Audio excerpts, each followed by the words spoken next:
Major league সকারে মৌসুমের প্রথম ম্যাচে লস অ্যাঞ্জেলেস এফসির কাছে 2-0 গোলে হেরেছিল ইন্টার মায়ামি।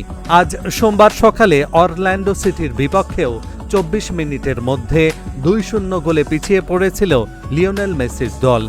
এই স্কোর লাইনে শেষ হয়েছে ম্যাচের প্রথমার্ধ।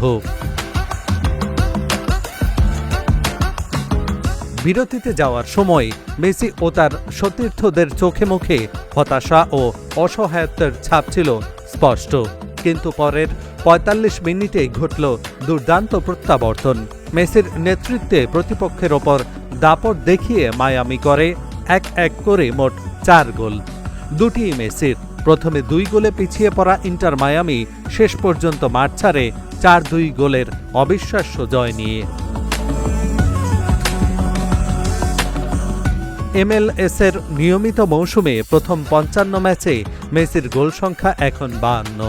এর মধ্যে শেষ 49 ম্যাচেই মেসি করেছেন 51 গোল। সব মিলিয়ে তার ক্যারিয়ার গোল এখন 898, যার অর্থ 900 গোলের জাদুকরী সংখ্যা থেকে আর মাত্র 2 গোল দূরে মেসি।